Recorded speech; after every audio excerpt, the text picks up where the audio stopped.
So Rob, man, 16, I can remember, and I want to keep using my own examples because I think this is how it's going to connect and relate to other people who aren't in it. And it was told to me before, like when you are not born into a culture or a community, you got to immerse yourself in it until you can really understand. And so you're talking about things that I'm not familiar with either. So I'm trying to dig in, and I'm getting this same sense of understanding that you're sharing. There was a boy I knew, he was seventh grade. But as far as I knew, his big brother was running the streets. You know, his parents wasn't around. He's had murders throughout his life. The boy, Mm.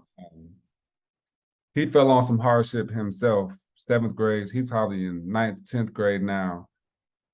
But that was you, Mm-hmm. right? You had your parents was on drugs. You had to figure out how to eat. You know, and this young man, he was acting out in school and just wouldn't do what he was supposed to do. But what else did he have to lean on? And so now he's out of school, or he dropped out of school, or whatever the case is. And what does his future lead to? So what was that like for you, Rob, when you saw your picture in the Washington Post wanted for murder? And you said it was phases, like growing up, getting the newspaper for doing dirt, that's a badge of honor. You didn't see it that way. How did you become to recognize that you had put on this beast that wasn't you and begin to start taking that off? Okay, so the other thing, Trey, that I want to mention that um I think that helped me actually uh evolved into gunplay. Because one of the things, I am a protector by nature, right? Mm, And I identified with that this morning as I was thinking, meditating, and I was saying, man, it might be some other children out here that's like me, that's protected by nature. There was not a gun. I remember being small, being highly protective over my mother. mm, And that's how I grew up. I had to be like 5 or 6. mm. And I remember just being highly protective. So so not knowing that this is part of your nature or your personality, it's kind of easy to uh graduate to certain things because you You know protector. yeah, and I mean, you might can use your words to protect, but when you in this environment, they might be playing with guns, or it might be knives, or you see what I'm saying? So you got Mm-hmm. to protect according to the environment was there. So um so it's kind of easy for me to kind of go into that transition. And guess what? Feel like, because some of the times I felt like I was right, Mm. because I figure if I don't start it, You got it the don't right to right. finish it. You see what I'm saying? So I felt like I was right in some aspect. Now I knew there was some wrong to it because I used to always pray and say, you know what, God, I know I'm doing wrong by being out here selling these drugs, but I hope that I don't have to do anything more than that. And this one, I was in the Mm. game, going outside every day, selling drugs every day outside. Mhm. You see what I'm saying? Praying that I don't have to get into a situation where I got to pick that pistol up. Yeah. You see what I'm saying? So there was different little aspects of me, you know what I mean, that Mhm. was there from my childhood, that Mhm. was still there. But when when time came, in this particular case, I had to do some things that almost cost me 75 years. Mhm. Mhm. Yeah. Um, when you got caught up, was it a federal case with the FBI? No, it was what would they call it? It's DC Superior Court case. Okay. The Okay. feds did the feds did, didn't take over at this time. Right Mm. now, you get locked up, you can be sentenced under federal guidelines. Mm. But For back you. then, Mm. So if you yeah, would have committed the same crime today, it would have been a federal crime. it'll be under you'll be in more than likely you'll be going into a federal prison or a prison that's being ran under federal guidelines. Understood. Okay. Yeah. Um, so you're looking at 75 years, Rob. You get a sentence. Mhm. I don't know what that timeline, that process is like. Um, you get your sentence, you get to jail. How much time did you end up serving? I end up serving 10 years. Mm, Um, So they gave me a cop. So they gave me a cop to 5 to 15, right? And What you call it, a cop? a cop, yeah. So it's basically me admitting to it's a Okay, plea I to a got lesser you. charge, right? Gotcha. So yeah, so they offered that to me. I took it because I knew I was guilty Mm-hmm. and didn't want run the risk of going to court 5 to and losing 15 the is better trial. than 75. Yeah, Yeah, yeah. yeah. And actually the okay, so the murder was like 20 to life. But then they try to say like 2 or 3 days later, I went on some killing spree and tried to kill 3 more people, which Mhm. that wasn't true. But they did try to add that to the murder Probably, charge that and I and had. and there goes the system again. I don't know this, but add these charges to you, and you're gonna be more likely to take a deal. And then there's Yeah, less work on everybody else to just let's get this yeah, man in the system, get him out the way. They yeah. may or may not have known, but like you saying, if I go to trial, ain't no telling what else y'all gonna say y'all got on me or what Right. kind of. Yeah, I hear you. yeah, yeah, Mm. yeah, yeah. So in that journey, you got your book, In My Mind for a Day. How does Yes. this book correlate to the time, the 10 years that you spent in prison? Mm. Man, let me tell you, the book embodies my experience and all of the feelings that I had from my youth all the way up to the time I was living that life in the street. Because I'm thinking how dangerous it was in when those late 80s going into the 90s, man, we talking about 300 to 400 murders in a year. Mm. Nobody was playing games out there at all. So if you're gonna be out there, that gun gotta be hot and smoking because people Mm. need to know that you're gonna use it. So, but that book embodies different stages of my life, right? Um, because for one, when I had this conversation with Dr. Majid, um, he mentioned one of the young. He's doing some great work too, advocacy work. Yeah, got some great programs out there. So he mentioned one day in the living room, he said, "Man, one of the youngest said to him, you ain't nobody else. You gotta buy it." See Mm. that touched Wow. me because I'm saying I remember. So I remember we didn't have to prove ourselves that way, right? And I remember how much it almost cost me. You see what I'm saying? To to be validated in that way. Mm. And I remember my heart. Listen, there, as time went on, there was other people that started playing with guns before I did, and I still wasn't ready for that. Mm. You see what I'm saying? And they was making the standards, and you could be validated by the things that they doing. You see what I'm Mm. saying? Because things start. So the standards started to change. First, it was this is you know it's not something that's written like a constitution, but it's street constitution. You see what I'm saying? It's street Yeah. code. These are people you grow Yeah. up with, that you look up to, and they start making these rules and standards in the neighborhood. Hmm. So I wasn't ready to live up to those standards at that time. But as time went involved, I did. But I'm just thinking about the cost of all of that, like to fill them shoes. To Mm. you ain't nobody else. You got about it. You mean I gotta? The only way I'm gonna be counted, my life is worthy of something, is for me to take a life. Mm. Nah, I just remember us evolving from so far fetched from that type of thought Mm. to actually coming to a place where we was just like, I'm talking about, we were so vicious on each other, man. It was Wow. terrible, man. I'm talking about Wow. that yeah. Mm. So I'm just saying when he said it, I'm saying, nah, that's too much. I don't want that to continue. And I'm saying I gotta do something about that. I Mm. need to come against the culture.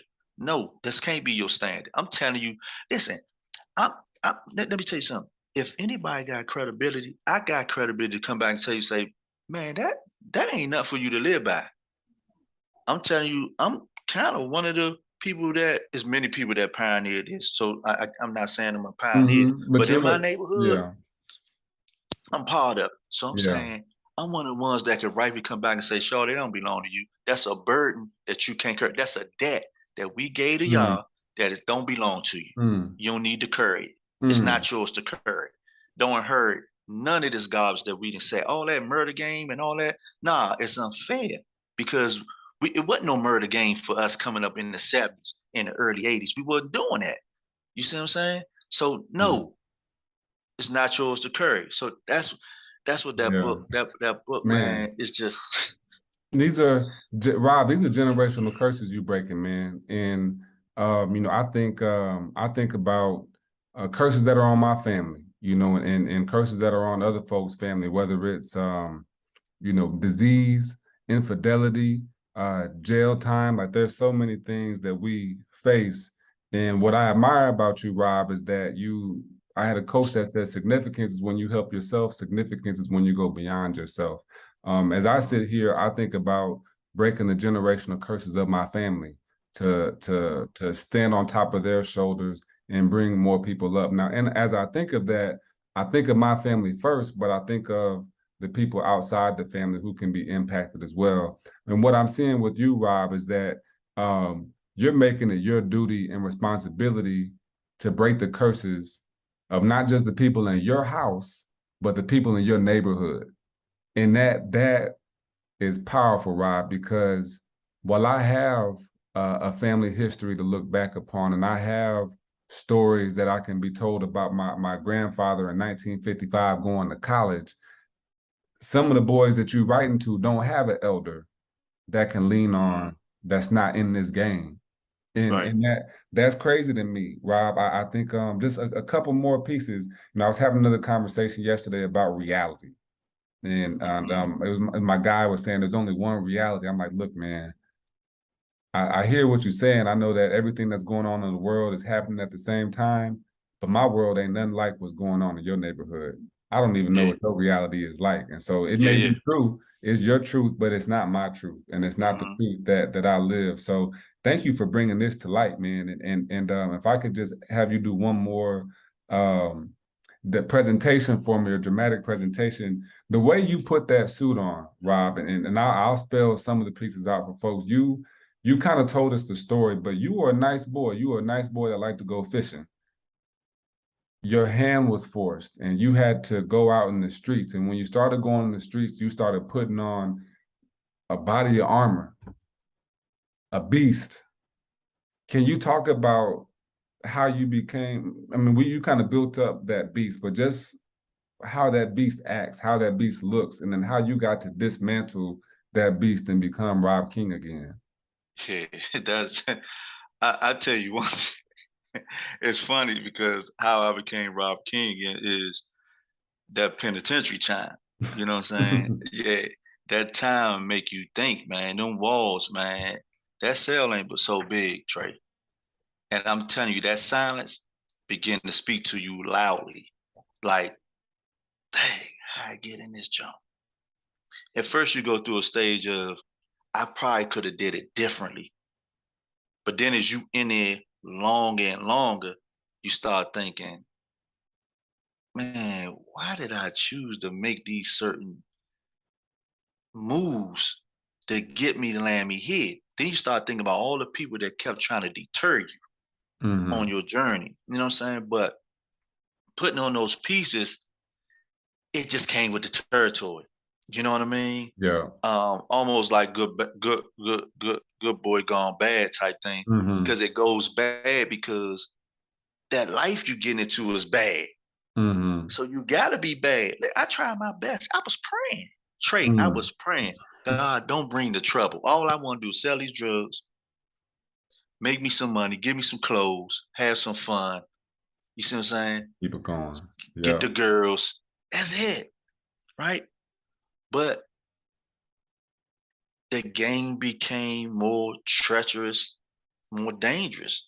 So when that happened, if you thinking you thinking you're gonna spend a lifetime right here, there's gotta be a lifetime of you putting that work in Mm. because Dang. that's what comes with it. You know what I'm Yeah. saying? So you start putting on, like I said, I evolved into that beast because you gotta be a beast. It's Mm-hmm. simple. You're gonna be out there in the street, you gotta be a beast. And it's not faking. It's you gotta do what you gotta do if this where you want to spend the rest of your life at. Mm. If this what you saying my career is here, and this life of drugs and this game, the street life, then man, this is what you gotta do. And you learn to do it. There's be times in your life that where I would have riding on our way, going around the way, set up shop, while I'm thinking to myself, hey man, how I get here? Oh man, Mm. I want the money, but I don't really want the rest of this stuff for real, for real. You know? Yeah. So there is times where that little I want to say my good upbringing will come out, my good uh senses or thoughts or reasoning will come out like, Mm. man, I don't know about this right here. You know what I'm saying? You Mm. got moments. What I call that. Okay, so when I call what I do was thought provoking presentation. I want to provoke your thought. So if I could, that thought I consider it like to be a light. It illuminates your mind to a point that you can see past your present situation and you see Mm-hmm. clearly and you see right. And you say, oh, whoa, I need to go that way for real. Mm-hmm. But then Mm-hmm. that moment, that little window closed and that darkness back there, and you like, man, Dang. I got back on the corner. This is what I got Wow. to do. Wow. So I had moments like that while I was in the street, Wow. evolving into that beast. I still had Wow. those moments, them eye opening windows, pockets, moments of saying what's true. This right here, bro.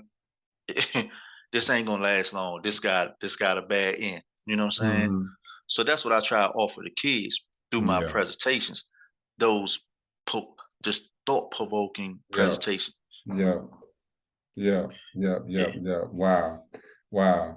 And I think Rob, man, to tie in, a couple more pieces. I think one in that presentation in Maryland, you pointed out you put on a wig, you put on gloves, you covered up your whole self, but you left your back open. Mhm. And you left your back open in reference to somebody can see who I really am. Yeah. Yeah. I'm still in there, Yeah. right? And you, the teacher, the school leader, the school psychologist, you're the one that can find me and you can get me out of this suit if you're willing to do that work. Mhm. That's so Mhm. powerful, Rob. Yeah. And I have to say, my last caveat, the story that you're sharing, your evolution is not much different than mine. Mhm. The evolution just went in the opposite direction. So I often find myself staring at opportunities, though my opportunities don't involve pistols, they involve quotes and contracts. You know what I'm saying? They involve Yeah. flights to Nova Scotia. That's the Yeah. kind Yeah. of development Yeah. process that I'm on, and it's no different. So they have that term. You'll be successful at whatever it is you want to do. These skills that you learn in the game on the street can translate to other places. But we've got to have the people like yourself, like the teachers that care, that Mhm. know how to pull that out of kids so that we can grow in Yes. the direction. Because there's so many. Again, I heard another podcast the other day with Steven Jackson and Matt Barnes. They was like, man, everybody knows somebody that they went to high school with that was the best athlete they ever seen that's in jail. And that could be Mhm. said true for the best businessman you've ever seen, the best father you've ever seen. Some of the best people may have ever met in your life are in jail. And just imagine if, though you was in jail, Rob, Mhm. you could have still been there. Yeah. And your book and all the value that you've had added to the world might not have shown up. And so the fact that you get to share that, man, it's a true testament. It's a true Mhm. testament. So I thank you for Mhm. sharing your story, for being open, for being honest, for being the man that you are. There's so many questions I got to ask you. I'm just going to ask you personally and not with everybody else. Yeah. Because I yeah, I want to know more, Rob, but we ain't got time today. So Yeah. that just means we got to bring you back and we got to continue building our relationship as well. Rob, any final thoughts for the folks that you want to leave us with? Oh no, man. I just want to say commend you, He's well-spoken brother, man, and, I was highly impressed by you and Dr. McClure, man. I know I got you guys by maybe a couple of years, and I was privileged to Mm, stand side by side with y'all. Y'all was well-spoken. I saw the conviction on y'all. Y'all spoke with mm, conviction. You see what I'm mm, saying? And I'm mhm, saying to have that from young black men, man, the future is promising when we mm, got people like you and Dr. McClure out here doing the work, and mhm, especially being able to speak to other people on different levels, the mm, educators, the teachers, the school psychs. Man, I'm talking about that's amazing. yeah, And that's why I was highly emotional about it mm, because man, I mean, I'm saying this space right here, mm, you know what I'm saying? It's like light at the end of the tunnel. You see what I'm mm. saying? And so man, yeah, keep doing what you doing, bro. Yes, sir. And most definitely keep doing what you doing. And man, hopefully our paths, man, cross again. And we continue to do this work and we'll see some lives Yeah, saved and change yeah. and create those opportunities, not the ones where they gotta do what I had to do. You said, "Oh, go through what I had to go through to make a life change," but the ones that you had. You see what I'm Mhm, saying? mhm. Speaking engagements. You see what I'm saying? Yeah, All these different things like that. The trips to yeah. Canada. You know what I'm saying? That's what I want to Mhm, create for these mhm. youngers out here. So yeah, I commend you, brother. Yeah. They got it. It's different levels to the work, you know, and that's what I appreciate too. The same thing you saying, you know, being a young black men and be able to speak at different levels and phases and stages of life. That's what it Mhm, takes because it's room out here for all of us, and it's gonna mhm. take all of us to make a difference. So, Rob, where can the people find you at and Oh find yeah, your man. book too? Oh yeah, the book is on Amazon.com. And my IG is 4Kings underscore outreach. 4Kings underscore outreach. My email is the number 4K outreach at gmail.com. Right. 4K outreach at gmail.com.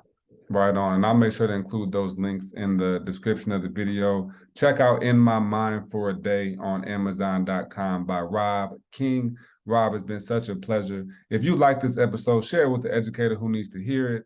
Talk to somebody about it. If you know somebody in your classroom, share this episode with them or buy them In My Mind for a Day with Rob King. We appreciate you so much. Hope you enjoyed this episode. We'll see you next time. This is The Dash. Right on, man. Good stuff, Rob.